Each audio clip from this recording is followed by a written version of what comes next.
आदिदेव नमस्तुभ्यं प्रसीद मम भास्कर दिवाकर नमस्तुभ्यं प्रभाकर नमोस्तुते सप्तास्वरथमारूढं प्रचण्डं कश्यपात्मजं श्वेतपद्मधरं देवं तं सूर्यं प्रणमाम्यहम् लोहितं रथमारूढं सर्वलोकपितामहं महापापहरं देवं तं सूर्यं प्रणमाम्यहम्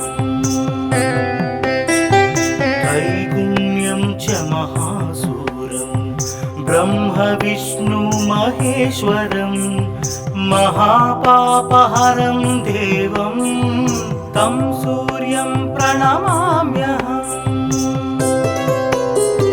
रुहितं तेजसां पुञ्जं वायुमाकाशमेव च प्रभुं च सर्वलोकानां तं सूर्यं प्रणमाम्यहम् बन्दूकपुष्पसङ्कासं हारकुण्डलभूषितम् एकचक्रधरं देवं तं सूर्यं प्रणमाम्यहम् विश्वेशं विश्वकर्तारं महातेजः प्रदीपनं महापापहरं देवं तं सूर्यं प्रणमाम्यहम् तं सूर्यं जगतां नाथं ज्ञानविज्ञानमोक्षदं महापापहरं देवं तं सूर्यं प्रणमाम्यहम् सूर्याष्टकं पठे नित्यं ग्रहपीडा प्रणाशनम् अपुत्रो लभते पुत्रं दरिद्रो धनवान् भवेत् अमिषं मधुपानं च यः करोति रवेर्धिने सप्तजन्म भवेद्रोगी जन्म कर्म दरिद्रता त्रितैलमधुमांसानि हस्त्यजेस्तुरवेर्धिने न व्याधिशोकदारिद्र्यं सूर्यलोकं स गच्छति आदिदेव नमस्तुभ्यं प्रसीद मम भास्कर दिवाकर नमस्तुभ्यं प्रभाकर नमोस्तुते सप्तास्वरथमारूढं प्रचण्डं कश्यपात्मजं श्वेतपद्मधरं देवं तं सूर्यं प्रणमाम्यहम् लोहितं रथमारूढं सर्वलोकपितामहं महापापहरं देवं तं सूर्यं प्रणमाम्यहम् त्रैगुण्यं च महासूरं ब्रह्म विष्णु महेश्वरं महापापहरं देवं तं सूर्यं प्रणमाम्यहम् रुहितं तेजसां पुञ्जं वायुमाकाशमेव च प्रभुं च सर्वलोकानां तं सूर्यं प्रणमाम्यहम् बन्दूकपुष्पसङ्कासं हारकुण्डलभूषितम् एकचक्रधरं देवं तं सूर्यं प्रणमाम्यहम् विश्वेशं विश्वकर्तारं महातेजः प्रदीपनं महापापहरं देवं तं सूर्यं प्रणमाम्यहम्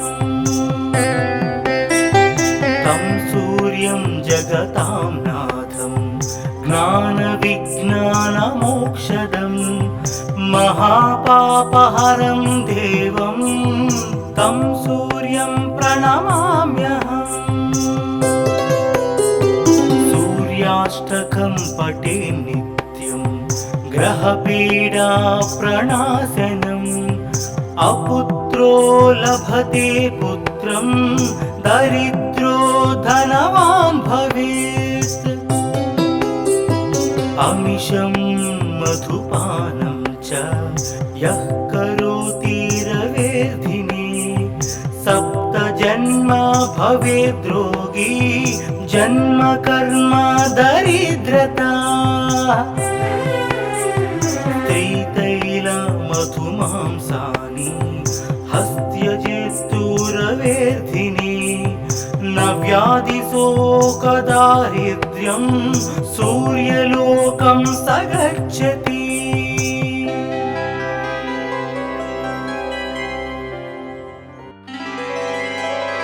आदिदेव नमस्तुभ्यं प्रसीद मम भास्कर दिवाकर नमस्तुभ्यं प्रभाकर नमोस्तुते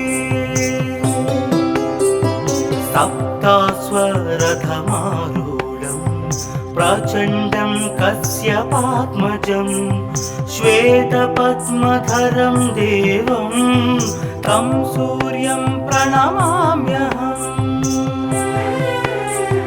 लोहितं रथमारूढं सर्वलोकपितामहं महापापहरं देवं तं सूर्यं प्रणमाम्यहम्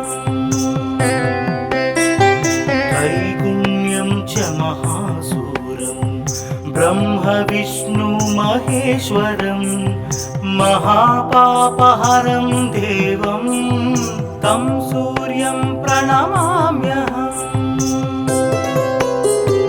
रुहितं तेजसां पुञ्जं वायुमाकाशमेव च प्रभुं च सर्वलोकानां तं सूर्यं प्रणमाम्यहम् बन्दूकपुष्पसङ्कासं हारकुण्डलभूषितम् एकचक्रधरं देवं तं सूर्यं प्रणमाम्यहम् विश्वेशं विश्वकर्तारं महातेजः प्रदीपनं महापापहरं देवं तं सूर्यं प्रणमाम्यहम् तं सूर्यं जगतां नाथं ज्ञानविज्ञानमोक्षदं महापापहरं देवं तं सूर्यं प्रणमाम्यहम् सूर्याष्टकं पठे नित्यं ग्रहपीडा प्रणाशनम् अपुत्रो लभते पुत्रं दरिद्रो धनवान् भवेत्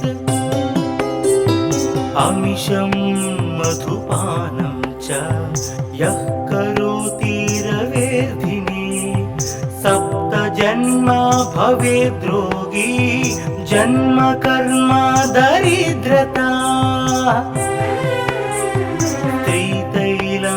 त्रितैलमधुमांसानि हस्त्यजेस्तुरवेर्धिने न व्याधिशोकदारिद्र्यं सूर्यलोकं स गच्छति आदिदेव नमस्तुभ्यं प्रसीद मम भास्कर दिवाकर नमस्तुभ्यं प्रभाकर नमोस्तुते सप्तास्वरथमारूढं प्रचण्डं कश्यपात्मजं श्वेतपद्मधरं देवं तं सूर्यं प्रणमाम्यहम्। लोहितं रथमारूढं सर्वलोकपितामहं महापापहरं देवं तं सूर्यं प्रणमाम्यहम्। त्रैगुण्यं च महासूरं ब्रह्म विष्णु महेश्वरं महापापहरं देवं तं सूर्यं प्रणमाम्यहम्।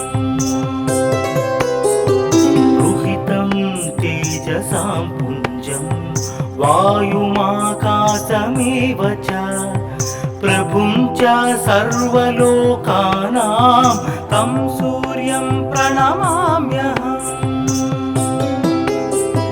बन्दूकपुष्पसङ्काशं हारकुण्डलभूषितम् एकचक्रधरं देवं तं सूर्यं प्रणमाम्यहम्।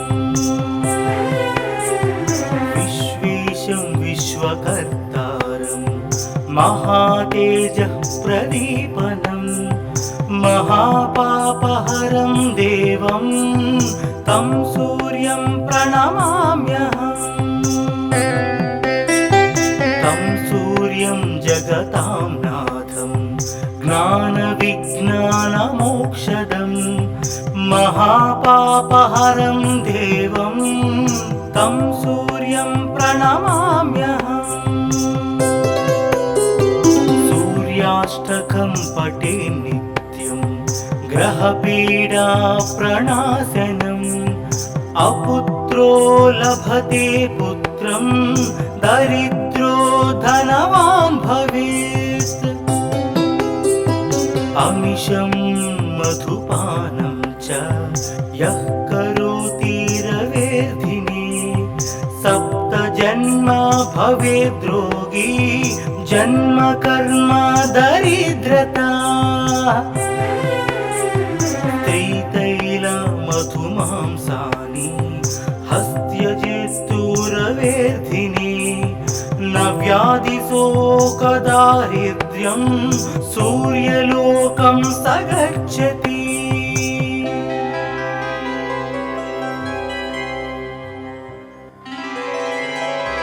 आदिदेव नमस्तुभ्यं प्रसीद मम भास्कर। दिवाकर नमस्तुभ्यं प्रभाकर नमोऽस्तुते। सप्ताश्वरथमारूढं प्रचण्डं कश्यपात्मजं श्वेतपद्मधरं देवं तं सूर्यं प्रणमाम्यहम्। लोहितं रथमारूढं सर्वलोकपितामहं महापापहरं देवं तं सूर्यं प्रणमाम्यहम्। त्रैगुण्यं च महासूरं ब्रह्म विष्णु महेश्वरं महापापहरं देवं तं सूर्यं प्रणमाम्यहम्। रुहितं तेजसां पुञ्जं वायुमाकाशमेव च प्रभुं च सर्वलोकानां तं सूर्यं प्रणमाम्यहम्। बन्दूकपुष्पसङ्काशं हारकुण्डलभूषितम् एकचक्रधरं देवं तं सूर्यं प्रणमाम्यहम्। विश्वेशं विश्वकर्तारं महातेजः प्रदीपनं महापापहरं देवं तं सूर्यं प्रणमाम्यहम्। तं सूर्यं जगतां नाथं ज्ञानविज्ञानमोक्षदं महापापहरं देवं तं सूर्यं प्रणमाम्यहम्। सूर्याष्टकं पठे नित्यं ग्रहपीडा प्रणाशनम्। अपुत्रो लभते पुत्रं दरिद्रो धनवान् भवेत्। अमिषं मधुपानं च यः करोति रवेर्धिने सप्तजन्म भवेद्रोगी जन्म कर्म दरिद्रता। त्रितैलमधुमांसानि हस्त्यजेत्तु रवेर्धिने न व्याधिशोकदारिद्र्यं सूर्यलोकं स गच्छति। आदिदेव नमस्तुभ्यं प्रसीद मम भास्कर। दिवाकर नमस्तुभ्यं प्रभाकर नमोऽस्तुते। सप्तास्वरथमारूढं प्रचण्डं कश्यपात्मजं श्वेतपद्मधरं देवं तं सूर्यं प्रणमाम्यहम्। लोहितं रथमारूढं सर्वलोकपितामहं महापापहरं देवं तं सूर्यं प्रणमाम्यहम्। त्रैगुण्यं च महासूरं ब्रह्म विष्णु महेश्वरं महापापहरं देवं तं सूर्यं प्रणमाम्यहम्। रुहितं तेजसां पुञ्जं वायुमाकाशमेव च प्रभुं च सर्वलोकानां तं सूर्यं प्रणमाम्यहम्। बन्दूकपुष्पसङ्काशं हारकुण्डलभूषितम् एकचक्रधरं देवं तं सूर्यं प्रणमाम्यहम्। विश्वेशं विश्वकर्तारं महातेजः प्रदीपनं महापापहरं देवं तं सूर्यं प्रणमाम्यहम्। तं सूर्यं जगतां नाथं ज्ञानविज्ञानमोक्षदं महापापहरं देवं तं सूर्यं प्रणमाम्यहम्। सूर्याष्टकं पठे नित्यं ग्रहपीडा प्रणाशनम्। अपुत्रो लभते पुत्रं दरिद्रो धनवान् भवेत्। अमिषं मधुपानं च यः करोति रवेर्धिने सप्तजन्म भवेद्रोगी जन्म कर्म दरिद्रता। त्रितैलमधुमांसानि हस्त्यजेत्तु रवेर्धिने न व्याधिशोकदारिद्र्यं सूर्यलोकं स गच्छति।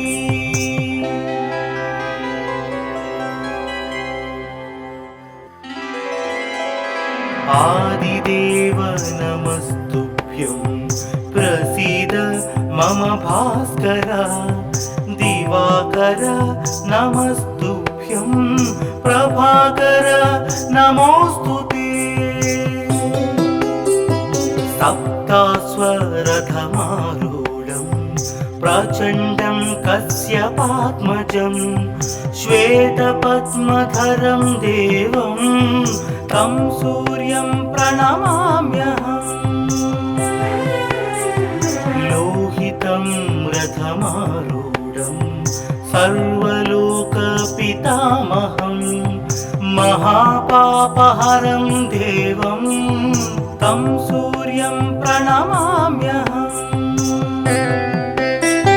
त्रैगुण्यं च महासूरं ब्रह्म विष्णु महेश्वरं महापापहरं देवं तं सूर्यं प्रणमाम्यहम्। रुहितं तेजसां पुञ्जं वायुमाकाशमेव च प्रभुं च सर्वलोकानां तं सूर्यं प्रणमाम्यहम्। बन्दूकपुष्पसङ्कासं हारकुण्डलभूषितम् एकचक्रधरं देवं तं सूर्यं प्रणमाम्यहम्। विश्वेशं विश्वकर्तारं महातेजः प्रदीपनं महापापहरं देवं तं सूर्यं प्रणमाम्यहम्। तं सूर्यं जगतां नाथं ज्ञानविज्ञानमोक्षदं महापापहरं देवं तं सूर्यं प्रणमाम्यहम्। सूर्याष्टकं पठे नित्यं ग्रहपीडा प्रणाशनम् अपुत्रो लभते पुत्रं दरिद्रो धनवान् भवेत्। अमिषं मधुपानं च यः करोति रवेर्धिने सप्तजन्म भवेद्रोगी जन्म कर्म दरिद्रता। त्रितैलमधुमांसानि हस्त्यजेस्तुरवेर्धिने न व्याधिशोकदारिद्र्यं सूर्यलोकं स गच्छति। आदिदेव नमस्तुभ्यं प्रसीद मम भास्कर दिवाकर नमस्तुभ्यं प्रभाकर नमोस्तुते। सप्तास्वरथमारूढं प्रचण्डं कश्यपात्मजं श्वेतपद्मधरं देवं तं सूर्यं प्रणमाम्यहम्। लोहितं रथमारूढं सर्वलोकपितामहं महापापहरं देवं तं सूर्यं प्रणमाम्यहम्। त्रैगुण्यं च महासूरं ब्रह्म विष्णु महेश्वरं महापापहरं देवं तं सूर्यं प्रणमाम्यहम्। रुहितं तेजसां पुञ्जं वायुमाकाशमेव च प्रभुं च सर्वलोकानां तं सूर्यं प्रणमाम्यहम्। बन्दूकपुष्पसङ्कासं हारकुण्डलभूषितम् एकचक्रधरं देवं तं सूर्यं प्रणमाम्यहम्। विश्वेशं विश्वकर्तारं महातेजः प्रदीपनं महापापहरं देवं तं सूर्यं प्रणमाम्यहम्। तं सूर्यं जगतां नाथं ज्ञानविज्ञानमोक्षदं महापापहरं देवं तं सूर्यं प्रणमाम्यहम्। सूर्याष्टकं पठे नित्यं ग्रहपीडा प्रणाशनम् अपुत्रो लभते पुत्रं दरिद्रो धनवान् भवेत् अमिषं मधुपानं च यः करोति रवेर्धिने सप्त जन्म भवेद्रोगी जन्म कर्म दरिद्रता त्रितैल मधुमांसानि हस्त्यजेस्तुरवेर्धिने न व्याधिशोकदारिद्र्यं सूर्यलोकं स गच्छति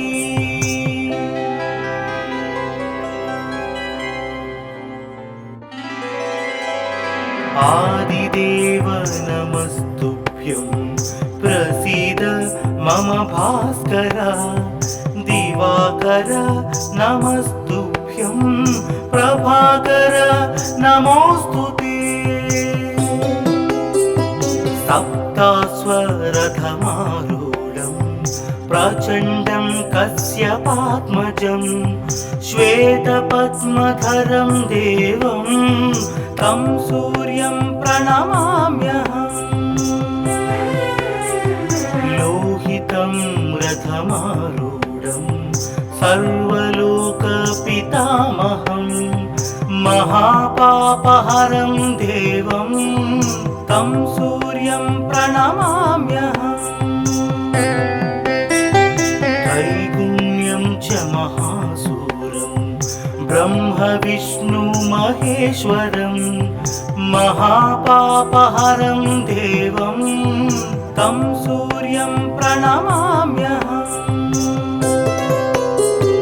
रुहितं तेजसां पुञ्जं वायुमाकाशमेव च प्रभुं च सर्वलोकानां तं सूर्यं प्रणमाम्यहम् बन्दूकपुष्पसङ्कासं हारकुण्डलभूषितम् एकचक्रधरं देवं तं सूर्यं प्रणमाम्यहम् विश्वेशं विश्वकर्तारं महातेजः प्रदीपनं महापापहरं देवं तं सूर्यं प्रणमाम्यहम् तं सूर्यं जगतां नाथं ज्ञानविज्ञानमोक्षदं महापापहरं देवं तं सूर्यं प्रणमाम्यहम्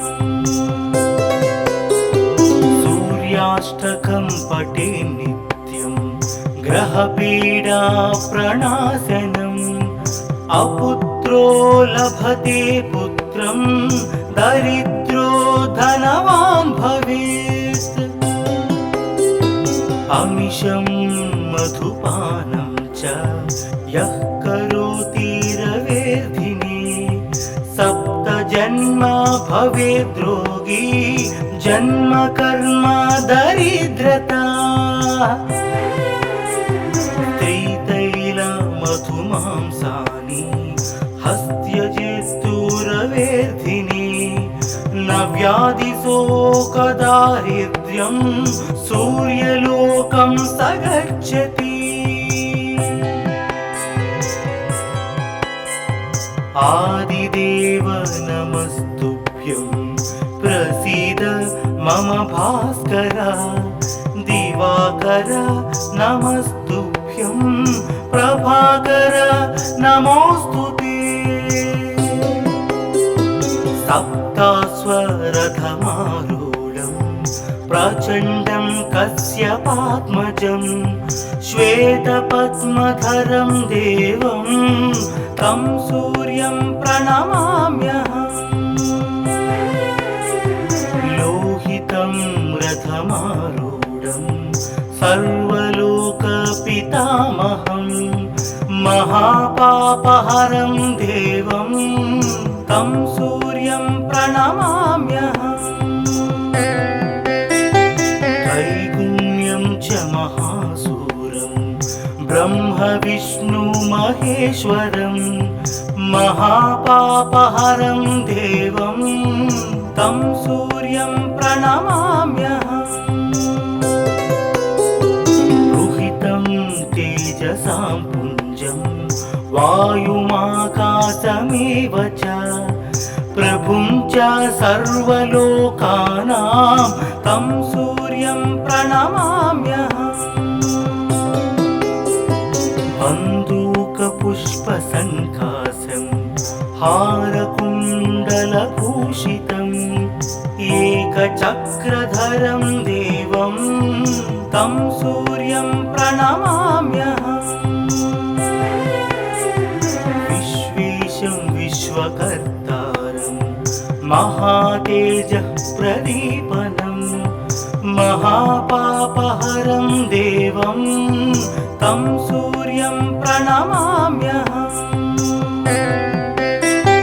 तं सूर्यं जगतां नाथं ज्ञानविज्ञानमोक्षदं महापापहरं देवं तं सूर्यं प्रणमाम्यहम्।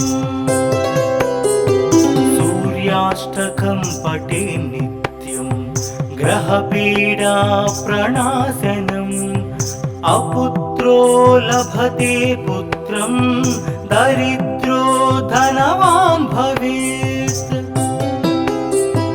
अमिषं मधुपानं च यः करोति रवेर्धिने सप्तजन्म भवेद्रोगी जन्म कर्म दरिद्रता। त्रितैलमधुमांसानि हस्त्यजेस्तुरवेर्धिने न व्याधिशोकदारिद्र्यं सूर्यलोकं स गच्छति।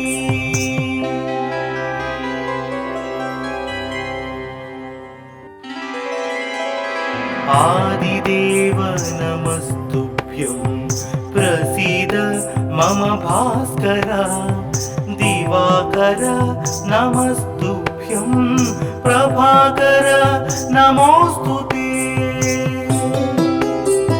सप्ताश्वरथमारूढं प्रचण्डं कश्यपात्मजं श्वेतपद्मधरं देवं तं सूर्यं प्रणमाम्यहम्। लोहितं रथमारूढं सर्वलोकपितामहं महापापहरं देवं तं सूर्यं प्रणमाम्यहम्।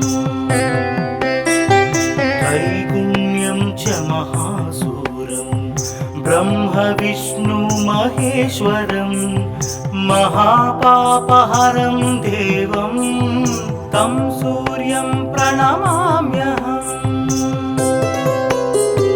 रुहितं तेजसां पुञ्जं वायुमाकाशमेव च प्रभुं च सर्वलोकानां तं सूर्यं प्रणमाम्यहम्। बन्दूकपुष्पसङ्काशं हारकुण्डलभूषितम् एकचक्रधरं देवं तं सूर्यं प्रणमाम्यहम्। विश्वेशं विश्वकर्तारं महातेजः प्रदीपनं महापापहरं देवं तं सूर्यं प्रणमाम्यहम्। तं सूर्यं जगतां नाथं ज्ञानविज्ञानमोक्षदं महापापहरं देवं तं सूर्यं प्रणमाम्यहम्। सूर्याष्टकं पठे नित्यं ग्रहपीडा प्रणाशनम् अपुत्रो लभते पुत्रं दरिद्रो धनवान् भवेत्। अमिषं मधुपानं च यः करोति रवेर्धिने जन्म भवेद्रोगी जन्म कर्म दरिद्रता त्रितैल मधुमांसानि हस्त्यजेस्तुरवेर्धिनि न व्याधिशोकदारिद्र्यं सूर्यलोकं स गच्छति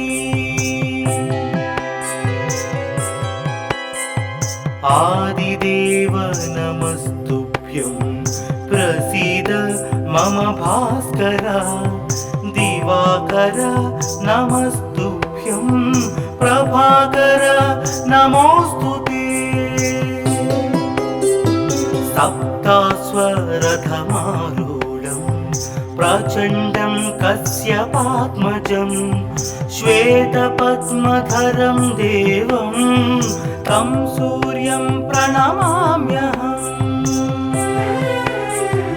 लोहितं रथमारूढं सर्वलोकपितामहं महापापहरं देवं तं सूर्यं प्रणमाम्यहम्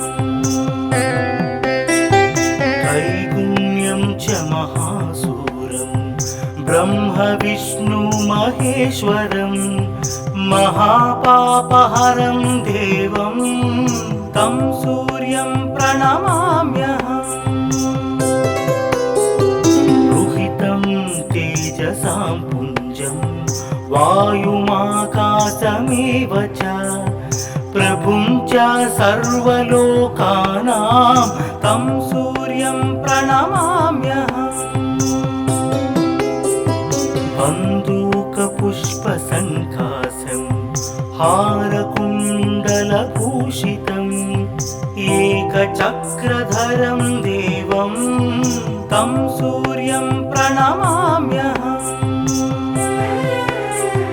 विश्वेशं विश्वकर्तारं महातेजः प्रदीपनं महापापहरं देवं तं सूर्यं प्रणमाम्यहम् तं सूर्यं जगतां नाथं ज्ञानविज्ञानमोक्षदं महापापहरं देवं तं सूर्यं प्रणमाम्यहम् सूर्याष्टकं पठे नित्यं ग्रहपीडा प्रणाशनम् अपुत्रो लभते पुत्रं दरिद्रो धनवान् भवेत् अमिषं मधुपानं च यः करोति रवेर्धिनि सप्तजन्म भवेद्रोगी जन्म कर्म दरिद्रता त्रितैल मधुमांसानि हस्त्यजेस्तुरवेर्धिनि न व्याधिशोकदारिद्र्यं सूर्यलोकं स गच्छति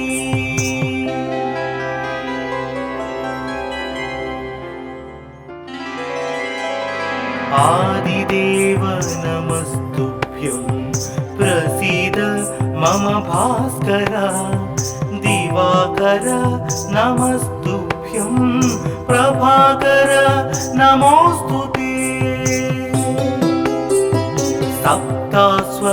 सप्तास्वरथमारूढं प्रचण्डं कश्यपात्मजं श्वेतपद्मधरं देवं तं सूर्यं प्रणमाम्यहम् लोहितं रथमारूढं सर्वलोकपितामहं महापापहरं देवं तं सूर्यं प्रणमाम्यहम्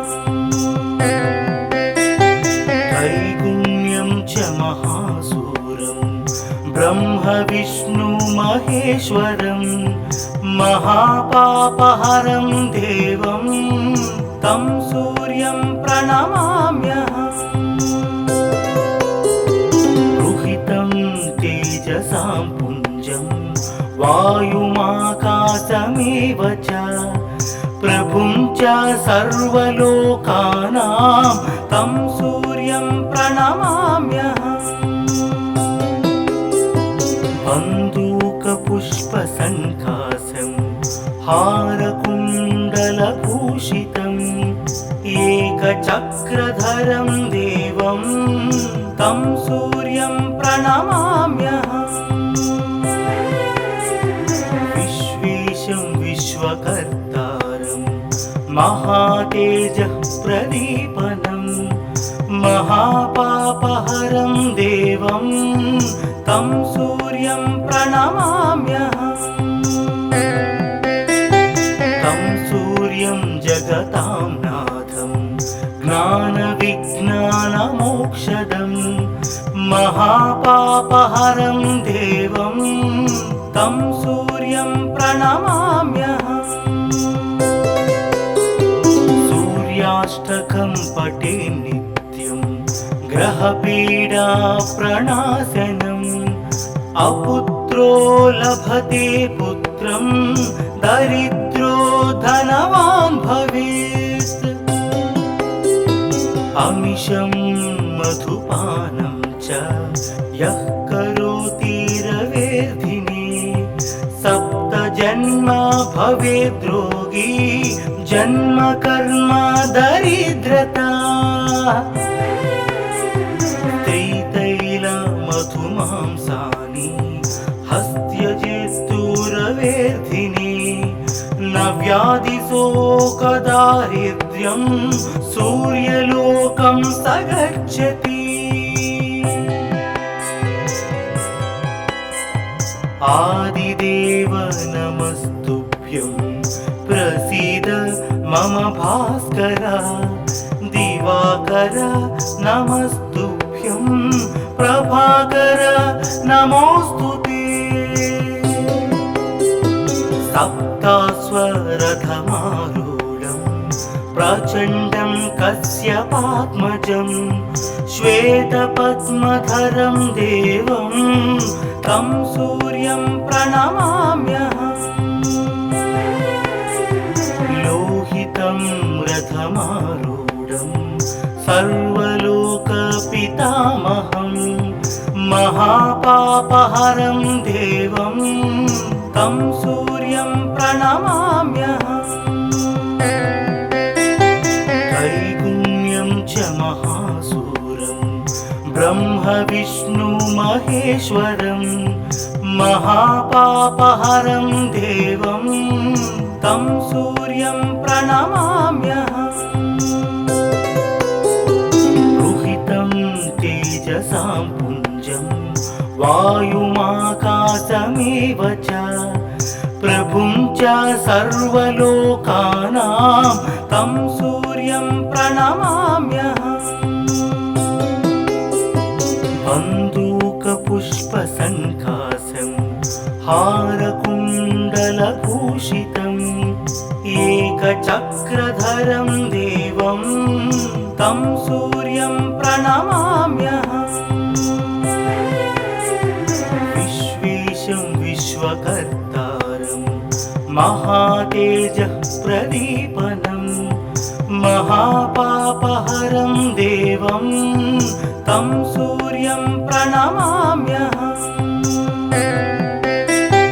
तं सूर्यं जगतां नाथं ज्ञानविज्ञानमोक्षदं महापापहरं देवं तं सूर्यं प्रणमाम्यहम्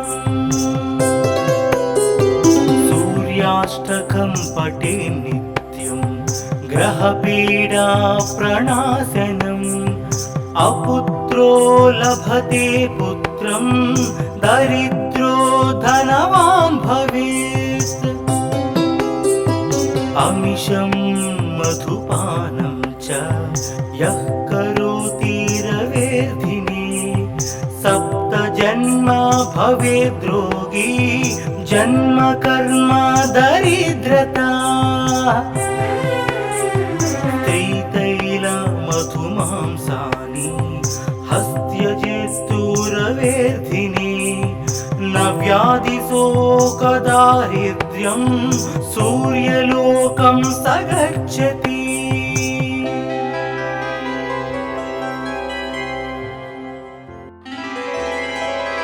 आदिदेव नमस्तुभ्यं प्रसीद मम भास्कर। दिवाकर नमस्तुभ्यं प्रभाकर नमोऽस्तुते। सप्तास्वरथमारूढं प्रचण्डं कश्यपात्मजं श्वेतपद्मधरं देवं तं सूर्यं प्रणमाम्यहम्।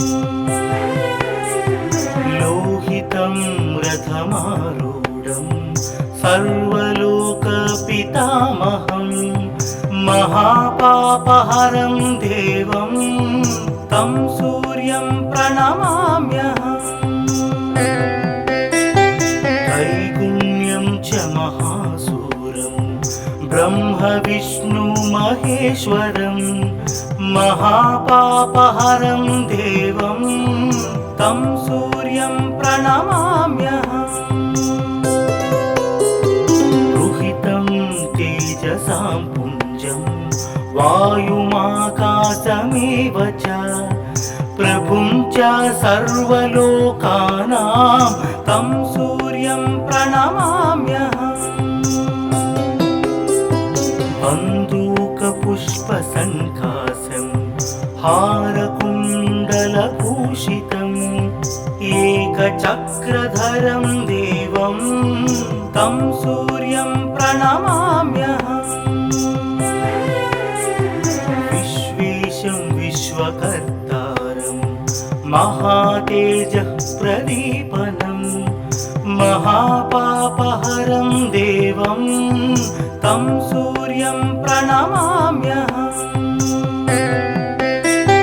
तं सूर्यं जगतां नाथं ज्ञानविज्ञानमोक्षदं महापापहरं देवं तं सूर्यं प्रणमाम्यहम्। सूर्याष्टकं पठे नित्यं ग्रहपीडा प्रणाशनम् अपुत्रो लभते पुत्रं दरिद्रो धनवान् भवेत्। अमिषं मधुपानं च यः करोति रवेर्धिने सप्तजन्म भवेद्रोगी जन्म कर्म दरिद्रता। त्रितैलमधुमांसानि हस्त्यजित्तुरवेर्धिने न व्याधिशोकदारिद्र्यं सूर्यलोकं स गच्छति। आदिदेव नमस्तुभ्यं प्रसीद मम भास्कर। दिवाकर नमस्तुभ्यं प्रभाकर नमोऽस्तुते। सप्तास्वरथमारूढं प्रचण्डं कश्यपात्मजं श्वेतपद्मधरं देवं तं सूर्यं प्रणमाम्यहम्।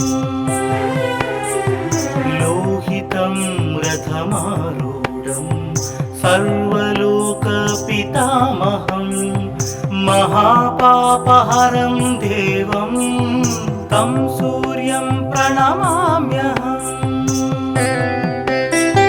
त्रैगुण्यं च महासूरं ब्रह्म विष्णु महेश्वरं महापापहरं देवं तं सूर्यं प्रणमाम्यहम्।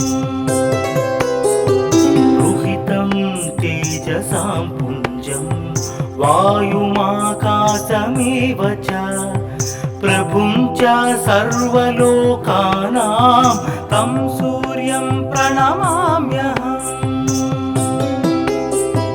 बन्दूकपुष्पसङ्कासं हारकुण्डलभूषितं चक्रधरं देवं तं सूर्यं प्रणमाम्यहम्